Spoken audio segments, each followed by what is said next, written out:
As you can see, the pediatric TB update that I'm going to discuss, I'll be discussing some of the latest terminologies here. I'll be talking about the Indian Academy of Pediatrics NTEP 2020 guidelines related to pediatric TB, and I'll be talking about the TBT guidelines 2021. These are Indian guidelines related to tuberculosis preventive therapy. That is tuberculosis preventive therapy. They are using a term called as TPT. So TPT guidelines 2021, all three I will be summarizing here. So let us first begin with the session. What is the latest terminology that you need to know? So what is latent tuberculosis infection? It is a state of persistent immune response to stimulation by Mycobacterium tuberculosis antigen, but there is no evidence of clinically active tuberculosis. So there is an immune response to tuberculosis, but there is no clinical active tuberculosis. We call it as a latent tuberculosis infection. LTBI and TBI are synonymously used. TBI basically refers to tuberculosis infection. They are synonymously used, but when we say TBI, we are actually referring to the latent tuberculosis infection. Then we have rifampicin resistant tuberculosis. What is RRTB? Where there is resistance to rifampicin with or without resistance to the other drugs. So whether the patient is having resistance or not having resistance to other drugs, if the patient is having resistance to rifampicin alone, that is included in the ambit of RR, that is rifampicin resistant tuberculosis. Then we have HRTB, that is isoniazid resistant tuberculosis. Here there is resistance to isoniazid alone, but the patient is sensitive to rifampicin. Because if the patient is resistant, he will move into RRTB, right? HRTB implies that the patient is resistant only to isoniazid, but is sensitive to rifampicin. This is one area. If a MCQ is asked in your exam, people have a tendency to mark it wrong. Even in your vivas, I have seen people mark, get confused. So RRTB versus HRTB, please remember the difference. Then you have MDR-TB. MDR-TB definition you already know. There is resistance to both rifampicin and isoniazid with or without resistance to the other first-line tuberculosis drugs. Then we have pre-XDR-TB. What is pre-XDR-TB? Either MDR-TB or RR-TB along with any fluoroquinolone resistance. So either levo or moxifloxacin resistance will be called as pre-XDR-TB. And then we have XDR-TB, where there is pre-XDR-TB, that is MDR-TB with resistance to fluoroquinolone plus resistance to any one group A drug.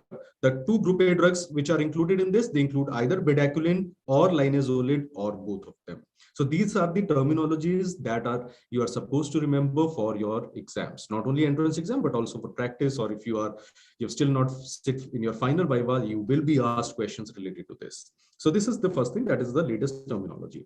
Second, we move to a few words regarding line probe assays, because as I shall be discussing about drug-resistant tuberculosis, you will find that there is an emphasis on line probe assays. So what exactly are line probe assays? These are basically genetic assays. They are multiplex nucleic acid amplification test assays, which use PCR and reverse hybridization, and they are useful for managing or identifying the drug resistance in the patient. So MDR, they are of basically two types. You have first line LPA and you have second line LPA. First line LPA will detect mutations in the RPO-B gene for rifampicin resistance, and they will also identify the isoniazid resistance related to CADG gene and INHA promoter region. So first line will relate to rifampicin and isoniazid resistance. The second line LPA will be related to mutations involving fluoroquinolones and second line injectable drug resistance. So for other drugs, you have the second line LPA. So LPA1 is useful for H and R resistance identification. Second line is used for other drug resistance in tuberculosis. These are the concepts. Now, what are the differences between NAT versus LPA? Now, both of them basically operate on the same principle, but there are subtle differences between them. And NAT basically refers to nucleic acid amplification test, and it is a sensitive test used for initial evaluation of all the suspected TB patients. While LPA is a multiplex based NAT, it is a modification of NAT, which is employed for the evaluation of drug resistant tuberculosis in established TB patients. See, you need to understand very clearly. End of the day, both are based upon the similar principles. But when you have to diagnose कि TB hai ya nahi, whether TB is present or not, for that you will use NAT, right? When you have to identify drug resistance where NAT is already positive, then you will employ line probe assays, that is LPA. There is a reason for that.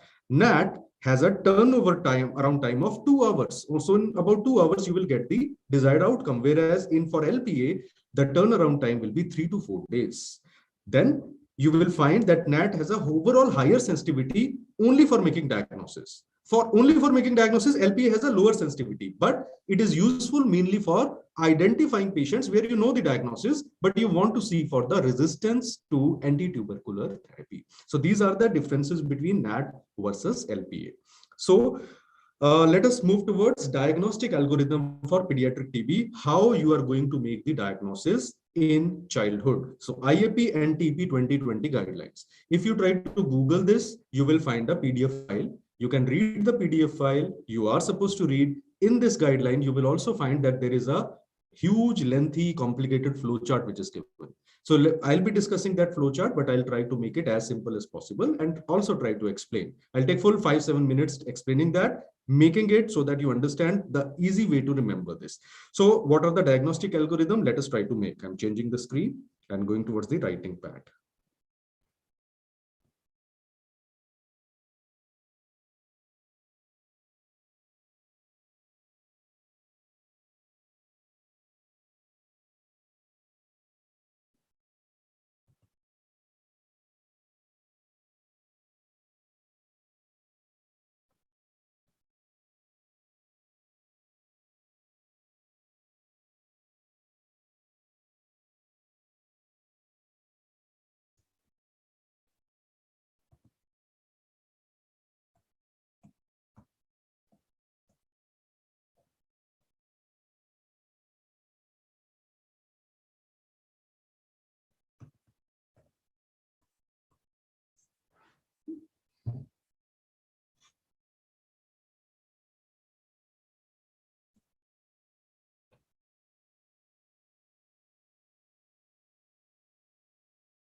So let us try to make the flowchart here. So whenever you, so what I'm discussing here is the IAP, just a second, please. I'm discussing here is the IAP and TEP 2020 guidelines for diagnosis of pediatric TB. What they say, when will you suspect tuberculosis in the patient? When will you suspect pediatric tuberculosis?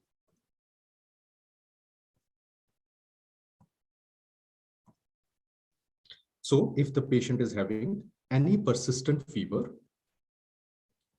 or the patient is having unremitting cough, if the patient is having persistent fever or unremitting cough lasting for more than 2 weeks, that will be the first clue that there is a possibility the patient may be having tuberculosis in the patient. Then check, secondly, if there is a weight loss of at least 5% or more, or there is no weight gain despite optimum nutritional management in the past 3 months, despite therapy, or if there is failure of, SAM management. What is SAM? Severe acute malnutrition, that is kwashiorkor or marasmus management in a SAM child. If any of this is present with or without household contact with tuberculosis in the past 2 years. That is essential, but it is a useful clue. So if any of them is present, you will suspect that the patient is having, the child is having pulmonary tuberculosis. So persistent fever or unremitting cough lasting more than 2 weeks, weight less at least 5% or greater, or no weight gain despite nutritional management in past 3 months in the child, or SAM child being managed appropriately, but there is a failure of therapy with or without contact in the last 2 years, you will suspect that the patient is having tuberculosis. So in these patients, what is the first line investigation to perform? The first line investigation to perform, potential MCQ, it is chest X-ray. Please remember that it is chest X-ray which is performed, right? I think I need to increase the font size a bit. Just a minute. I'll make the size bolder so it is easy for you to see.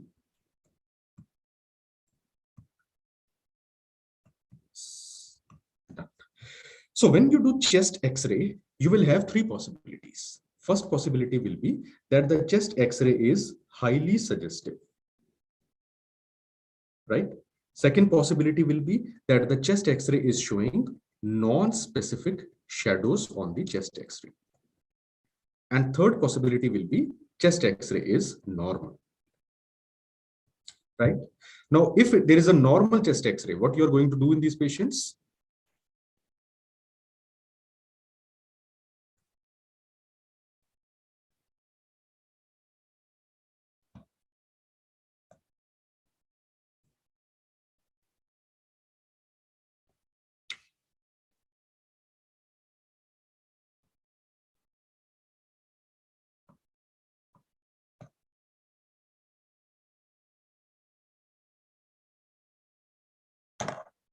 Just a bit. Screen has got stuck.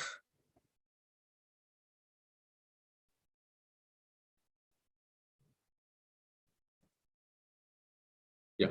So if the patient is having a normal chest X-ray, in these patients, you will evaluate the patient for extrapulmonary tuberculosis, right?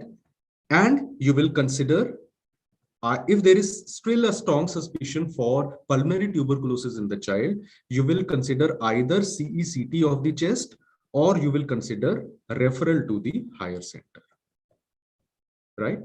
This is what you will do in a patient where you suspect a normal chest X-ray. Now, in case you find that the chest X-ray is having non-specific shadows, in these patients, you will give a 5 to 7 day course of oral antibiotics. The catch here is the antibiotics which you are using, they should not have any effect on Mycobacterium tuberculosis.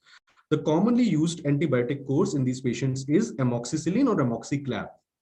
You should not use your non-beta-lactam drugs, like you should not be using any fluoroquinolones, because fluoroquinolones by themselves can also have an antimycobacterial action. So 5 days to 7 day course of oral antibiotics will be given. In case the X-ray is highly suggestive. So obviously a potential MCQ rises, when will you say it is a highly suggestive X-ray? It is not given directly in the flowchart, but mentioned as a side note. So on side, you can remember that an X-ray which is showing either miliary shadows or the X-ray which is showing hilar or mediastinal lymphadenopathy, or where there are chronic fibrocavitary lesions or fibrocavitary lesions. If any of these are present, you will say the patient is having a highly suggestive chest X-ray. There is a possibility of pulmonary tuberculosis in the patient. So in these patients who are highly suggestive, you are going to perform NAT test. How you are going to do? You will perform, in these patients, you will do nucleic acid amplification test. You will perform NAT on which sample? Either sputum or gastric aspirate. In young children, sputum may not always be possible to collect, so you can go in for gastric aspirate. This NAT is also known as rapid NAT test, the usual NAT which is used for initial screening that I just told you. So in all highly suggestive chest X-rays, you have to perform NAT on sputum or gastric aspirate, right? In case you find that after giving 5 to 7 day course where there was a non-specific shadows, in case the shadows resolve, nothing to be done, right? In case the shadows persist, these patients also you will perform a nucleic acid amplification test. Now, in these patients, now when you do NAT, there will be two possibilities, right? First possibility will be that the NAT will come to be negative. And second possibility will be NAT will come to be positive. Now, in case the NAT is considered to, it comes to be positive, there is a definition for that. It is now called as microbiologically confirmed, microbiologically confirmed tuberculosis case. You will call it as microbiologically confirmed tuberculosis case. I'm putting a star, potential MCQ point. What is the definition for microbiologically confirmed tuberculosis case? According to IAP NTP guidelines, any patient in whom there are signs and symptoms of pulmonary involvement along with chest X-ray showing highly suggestive shadows and NAT comes to be positive, you will say the patient is having microbiologically confirmed tuberculosis case. Very easy to say that only NAT positive, but you will not be doing NAT only randomly in the population. There has to be a reason for that. And that is how you will define microbiologically confirmed TB case. So in case you find microbiologically confirmed TB case, obviously you will check for rifampicin resistance. So in all patients who are having this microbiologically confirmed TB case, you will check for rifampicin resistance. This is a new thing again. If you look at the older guidelines, we were not checking for in every child, but now you will check for rifampicin resistance in all these patients. In case you find that the patient is having no resistance, right? You will start with the first line ATT therapy. What is the first line therapy? I will be discussing in some time. And if there is rifampicin resistant tuberculosis is found, you will go in for treat on the lines of drug resistant tuberculosis. So DRTB guidelines have to be followed in these patients. What will happen if the NAT is negative? If the NAT is negative in these patients, you will consider if you can do a lymph node aspiration for Mycobacterium tuberculosis. You can consider alternate sample for performing NAT test. Like for example, you had initially done with sputum, now you will do with gastric aspirate. Earlier done with gastric aspirate, try to collect sputum. You will consider that, and you will also consider referring to higher center. You will consider referral to higher center, right? And after this, anytime you find that there is NAT is still negative, no referral possible, or the patient refuses to go to the higher center, but there is still strong clinical suspicion. In these patients, you will label the patient as clinically diagnosed. You will call the patient as clinically diagnosed probable TB case. How to manage these patients is again a dilemma, but starting therapy or not is a clinical decision which rests in the hands of the treating pulmonologist, right? So this is the way you are going to manage these patients. If I try to summarize, this is the entire flowchart, how it is looking like. Can you see? You are suspecting based upon these features. Then first line, you are doing chest X-ray. Then you are checking for the types of shadows which are there. Based upon the shadows, you are taking a decision. NAT is of first line investigation done after chest X-ray. If it is a highly suggestive chest X-ray, and NAT positive means microbiologically confirmed TB case, you always check for rifampicin resistance in these patients. Also remember that HIV testing should be offered in all diagnosed pediatric tuberculosis cases. So HIV testing should be done in all diagnosed pediatric tuberculosis cases, right? These are the guidelines that you will perform, that you will follow in patients of when you are suspecting tuberculosis in the patient. I hope the entire spectrum is clear to you, right? Let us move further and continue with the discussion that we were having. I'm going back to the discussion.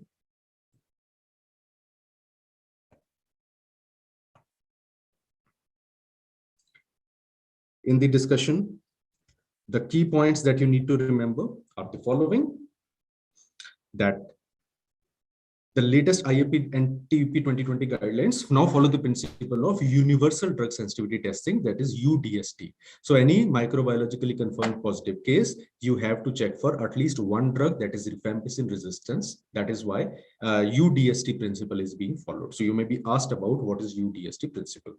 Then second thing is microbiological investigations like NAT are used for every patient where a biological specimen can be obtained.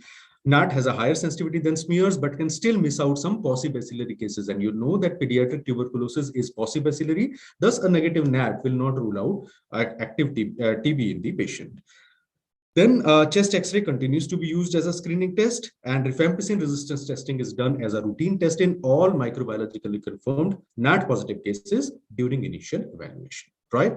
Now, the question obviously arises, what you are going to do in case the patient is having a suspected pediatric drug-resistant TB.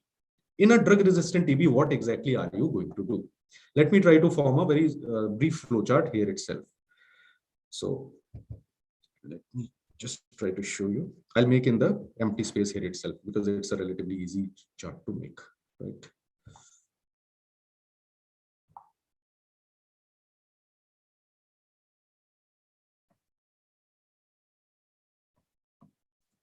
So whenever you have any presumed case,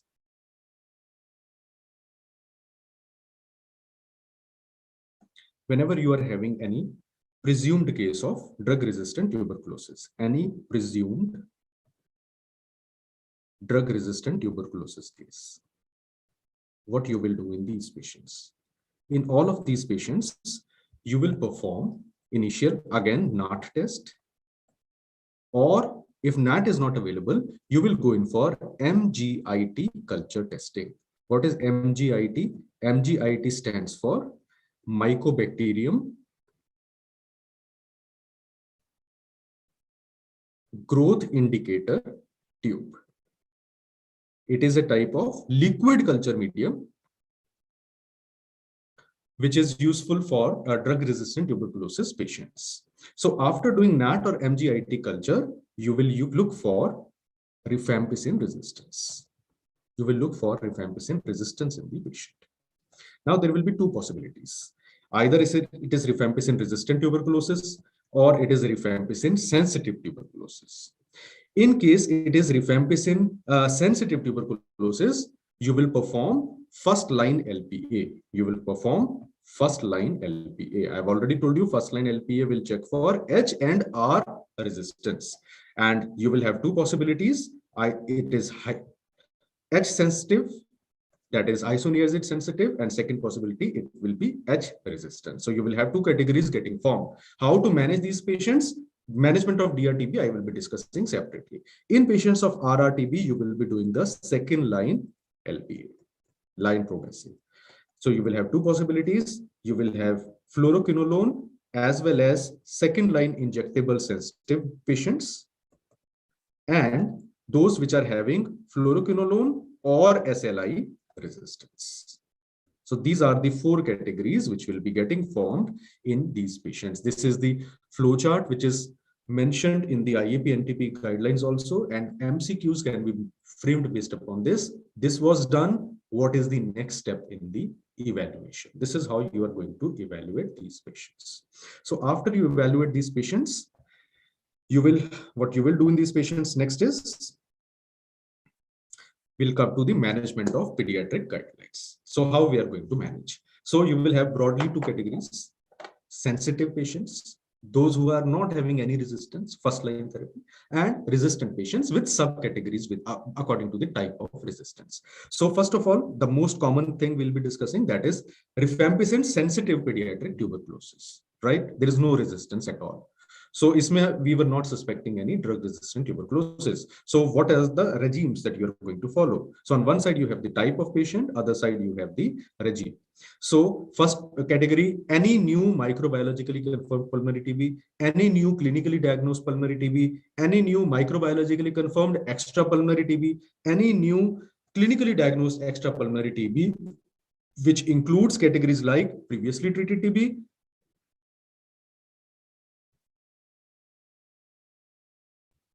recurrence, treatment after loss to follow-up, and treatment after failure. all of these categories. If the patient is rifampicin sensitive, you will start with the same common protocol, that is 2 HRZE plus 4 HRE. 2 months of 4 drugs, that is isoniazid, rifampicin, pyrazinamide, ethambutol, followed by 4 months of 3 drug regime, that is rifampicin, isoniazid, and ethambutol. Pyrazinamide will not come in the consolidation phase. So intensive phase will be of 2 months and consolidation phase will be of 4 months, or continuation phase will be of 4 months. This is the regime that you're going to follow. Now you may get an MCQ based upon what are the exceptions to this regime where duration can be increased. There are 2 exceptions mentioned in the guidelines. First of all, in case the patient is having disseminated tuberculosis, the continuation phase will be for 7 months in these patients. And in case there is CNS or spinal or bone or joint tuberculosis, the continuation phase will be extended for 10 months. So these are the 2 exceptions that you need to remember. Moving further, regarding the drug regime in resistant tuberculosis. Sensitive, though we have discussed. Now, what about resistant tuberculosis? For resistant tuberculosis, again, we will have separate categories. On one side, we have type of TB, other side, we have treatment regime. So first is, if the patient is having rifampicin resistant tuberculosis, what you will do in these patients? In these patients, you will follow, first of all, intensive phase lasting 4 to 6 months, where you will use high-dose moxifloxacin, kanamycin, ethionamide, clofazimine, along with high-dose rifampicin, pyrazinamide, and ethambutol. Along with that, now the question arises, why are we using rifampicin in rifampicin-resistant tuberculosis? There are multiple reasons for that. It has been found that adding high-dose rifampicin does take care of some partial resistance which may be there in some of these patients, and it has been found to be to have a useful synergistic effect along with the other sidal drugs that we are using for pediatric tuberculosis patients. So high-dose rifampicin is indeed added despite it being a rifampicin-resistant tuberculosis. This is an important point that you should not forget. For maintenance phase, there is no need for rifampicin. It is for about 5 months, and in this, we'll be using high-dose moxifloxacin, clofazimine, pyrazinamide, and ethambutol. Right? So this is the regime you're going to follow for RRTB. Now, what regime are you going to follow for isoniazid-resistant TB, where the patient is rifampicin sensitive? Potential MCQ can be asked on this. This is the only drug-resistant TB regime where there are no separate intensive and continuation phase. Uniphasic regime is followed in these patients. So what is uniphasic regime? 6 months, similar drugs are used. We use levofloxacin, we use rifampicin, we use pyrazinamide, and we use ethambutol. Duration is about 6 months, but can be extended for 9 to 12 months in case there is extrapulmonary TB or in case there is extensive severe pulmonary tuberculosis. So minimum 6 months of 4 drugs need to be given in HRTB. Then we have the third category, that is MDR-TB, which is pulmonary, MDR-TB with fluoroquinolone resistance, and XDR-TB. But this regime is for children 6 years and above, and it is not for MDR of extrapulmonary. MDR extrapulmonary we'll be discussing separately. In them, the treatment regime will be intensive phase will comprise 6 to 8 months. You will use either bedaquiline or delaminid. In young children less than 17 years, delaminid is the one which is to be preferred. So please remember, delaminid is the one we are going to prefer in these patients. Then levofloxacin or high-dose moxifloxacin. In case the patient is having fluoroquinolone resistance, high-dose moxifloxacin is to be preferred in these patients. Then clofazimine and cycloserine. Then we have continuation phase or maintenance phase, which will be for 12 months. Here you will be using levoflox or high-dose moxifloxacin. Again, same rule, fluoroquinolone resistance, you will be preferring high-dose moxifloxacin. Linezolid, clofazimine, and cycloserine are the other drugs you will be adding here. And then we have patients with extrapulmonary MDR-TB. Also in patients with MDR-TB and fluoroquinolone resistant and XDR-TB who were unable to receive the previous regime. So you will be using this regime where intensive phase will be amikacin, which is injectable, high-dose moxifloxacin, linezolid, ethionamide, clofazimine, and cycloserine. And the continuation phase will be 18 months where you will be using high-dose moxifloxacin, linezolid, clofazimine, and cycloserine. End of the day, I'm rushing through these regimes because there is very little I have to tell you except the key points related to this. You have to mug them up. These regimes are mentioned in the guidelines which have been provided to you. I've also uploaded the entire things in the app where I have discussed about IAP and TP, but I'm taking this live session, so I'm trying to cover as much of ground as possible. So let's move further and go towards TB preventive therapy. If you look at the IAP and TEP guidelines, they talk only about the management, categorization, and management of the TB in children. They don't talk about preventive therapy. So TB preventive therapy is a separate topic, separate set of guidelines, and Ministry of Health and Family Welfare, as a part of the tuberculosis control program, they have brought out in 2021 latest guidelines, which pertain to both children as well as adults. So these guidelines are in addition to what we have done so far. So 2021, there have been guidelines issued by, as you can see, Ministry of Health and Family Welfare for programmatic management of tuberculosis preventive treatment in India. So they have created a new acronym called as TPT. Whenever you get the word TPT, you are being talked about tuberculosis preventive therapy or tuberculosis preventive treatment. Very, very important. Latest thing, you know that in NEET super specialty exam, there are always 3 to 4 questions from health program, from latest government of India guidelines, from latest guidelines related to, preventable diseases. There is a good possibility in the upcoming exam, you may get a question either in NEET SS or in INI SS. So what are these guidelines? Let us briefly discuss them. First of all, what is the target population in which you are going to use this preventive therapy, that is TPT? This includes people living with HIV positivity, that is with ART, then adults and children more than 12 months with HIV, as well as adults and children, as well as children less than 12 months with HIV who are in contact with active tuberculosis. So above 12 months, all people with HIV, they need preventive therapy. Less than 12 months, only those having contact with tuberculosis, they need TPT, right? Next, we have household contacts of pulmonary TB patients. Household contact, if it is present within the last 1 year or so, we take it. TB preventive therapy has to be given. And third are the special risk groups. What are the risk groups in which preventive therapy needs to be given? Any patient on immunosuppressive therapy, any patient, particularly adult patient having silicosis, patients on anti-TNF alpha therapy, patients on dialysis, patients preparing for organ on hematological transplant. So this is the target population where preventive therapy is to be given. Now, when you are planning to give TPT, you should be doing testing for TB infection. This TB infection should be done for whether the patient is actually having any latent TB infection or not, right? So there are 2 tests which have been approved for use before you start preventive therapy. See, very clear. You need to understand that what we are talking about is preventive therapy. We are not talking about the treatment of TB infection. If TB infection has happened, signs and symptoms are there, you need to diagnose and manage according to what I already discussed.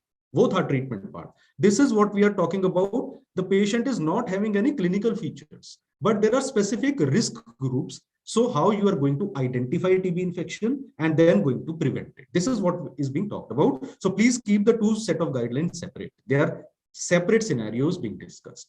So testing for TB infection, there are 2 investigations which are to be done. One is tuberculin testing, tuberculin sensitivity testing, that is MEN2 test. And second will be IGRA, that is interferon gamma release assay. So there are 2 tests which are allowed by the government of India. One is TST testing, that is MEN2. Interpretation of MEN2 you already know. IGRA, interferon gamma release assay. Now guidelines say that in children, in patients who are having persons living with HIV or children less than 5 years in contact with pulmonary TB, this testing is not a requirement. So they are not mandatory. On the other hand, in children with household contact more than 5 years and as well as adults, then TST or IGRA testing would be offered wherever available. They still have a problem of availability, and MEN2 test is more commonly performed compared to IGRA because it is cheaper and more easily available. Both of them, they have their own advantages and disadvantages. Pediatricians have relatively limited, exposure or experience in dealing with IGRA, we usually perform -2 test more, but the guidelines say either of the two tests can be used. Now, what are the types of TPT or TB preventive therapy that you need to know? There are two types of regimes which are available here. I'll just try to summarize in a simplistic form. There are two types of TPTs which are there. The first type of regime is 6H regime. And the second type of regime is called as 3HP regime.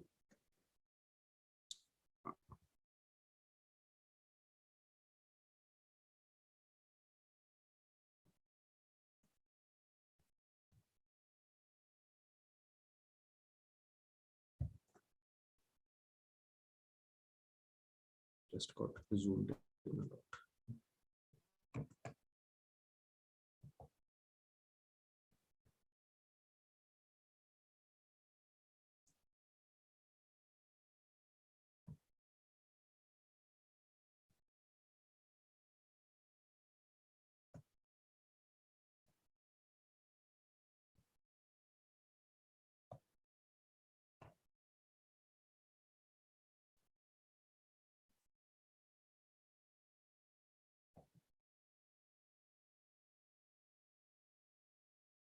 I'll start writing again. There was some. I think there was some issue. I'll start writing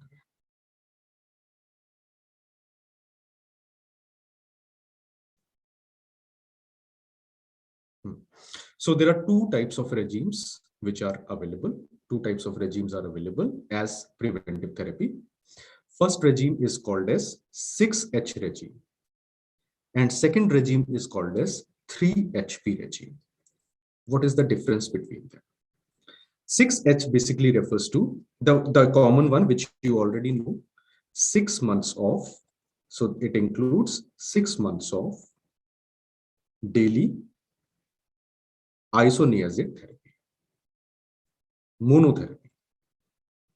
So 6 months of daily isoniazid monotherapy is called as 6H regime. 3HP regime is 3 months of weekly. H stands for isoniazid and P here stands for rifampicin drug. So two types of regimes are available. Here, what is the dose of 6H regime that we are going to use? It depends upon the age. So if the age is less than 10 years, in these patients, you are going to use 10 milligram per kg body weight per day daily isoniazid for 6 months. In case the age is equal to or more than 10 years, in these patients, the dose used will be 5 mg per kg per day. In 3HP regime, there are fixed dose combinations and there are charts and tables available. Total 12 doses are to be given. Here, total number of doses, if you calculate, 182 doses are to be used. So if you compare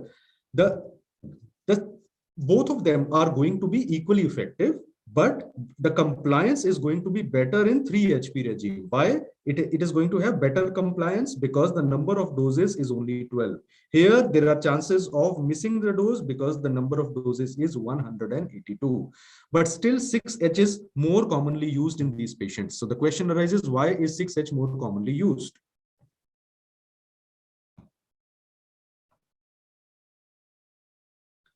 Six H is more commonly used because it is safe in pregnancy.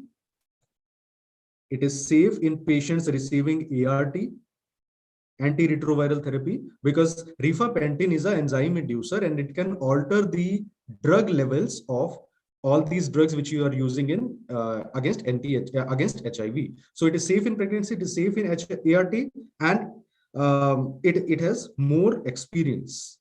The physicians you are using it, they have more experience in its safety. Having said that, studies have shown that 6H is found to be more hepatotoxic, whereas 3HP is found to be less hepatotoxic. And remember that B6, that is pyridoxine, will be given additionally in both of these therapies. therapies. Wherever you are using isoniazid, you use B6 in these patients. Also, a funny fact, important fact you can remember, that 6H therapy is better given on empty stomach, whereas 3H therapy is better given on full stomach in the patient. So these are the two types of regimes which have been mentioned in the new guidelines on TB preventive therapy. You need to remember the details of both of them, right? Now, moving further, what is TPT you are going to follow in drug-resistant tuberculosis? Some issue.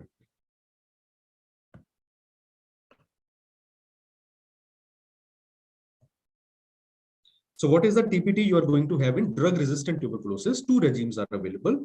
Either 6 months of daily levofloxacin, it is called as 6-LFX, for contacts of rifampicin-resistant fluoroquinolone-sensitive patients, or 4 months of rifampicin daily, that is 4R, for contacts of H-resistant but R-sensitive patients, right? So two types of regimes are there in drug-resistant tuberculosis. Now, what are the contraindications to TPT? Active TB disease is a contraindication, so you need to rule out that there is no active TB disease in the patient. Acute or chronic hepatitis. If you are using other hepatotoxic medications like nevirapine, regular and heavy alcohol consumption, signs and symptoms of peripheral neuropathy already, like persistent tingling, numbness, and burning sensation in the limbs, and allergy or known hypersensitivity to any drug being considered for TPT, you need to, these are contraindicated. And then we come to the final thing on which MCQ has already been asked in NEET super specialty exam, how to manage or what is the status of TB preventive therapy in babies born to mothers with TB. Latest guidelines, they say that TB preventive therapy is needed in all well babies, even if asymptomatic, even if there are no sign and symptom, if they are born to mothers with diagnosed TB. Obviously, if they have sign and symptom, you need to evaluate and treat with ATT. But in case they are well, you need to give preventive therapy. It is isoniazid 10 mg per kg per day for 6 months, which is to be given. Daily pyridoxine 5 to 10 mg per day needs to be given till the therapy continues. BCG vaccine has to be given without any delay. Mother and baby are allowed to be together. Breastfeeding is allowed in these patients. It is not a contraindication to breastfeeding.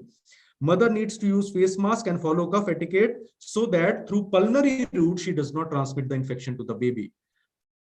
And Mycobacterium tuberculosis bacteria does not pass through breast milk, but mother can still infect the baby if she is not using face mask. So that has to be emphasized. And infant breastfeeding from a mother on either TB treatment or TPT should receive pyridoxine for the duration of the mother's treatment also, right? So this is the entire spectrum of the latest guidelines which I wanted to discuss with you.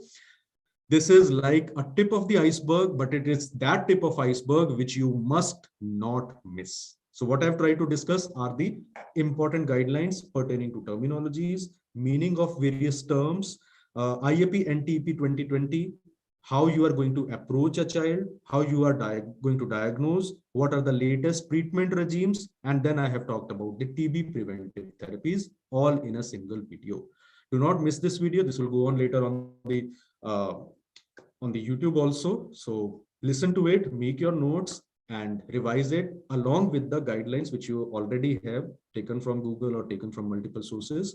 But do listen to this video again before you go for your final super specialty exam. It is going to be very, very important.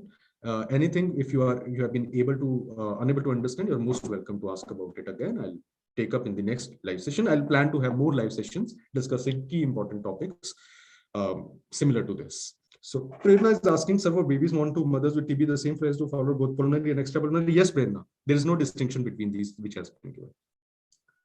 So I think that's it. The time I had been given was finished before 5 o'clock. I finished before 5 o'clock. I hope everybody benefits. Thank you very much. And I'll come with another session in about a week's time again and on another important topic. So I'll try to cover at least 5-6 key topics, latest trending topics, difficult topics in live sessions. So everybody benefits from it. Thank you very much. Bye-bye and keep preparing.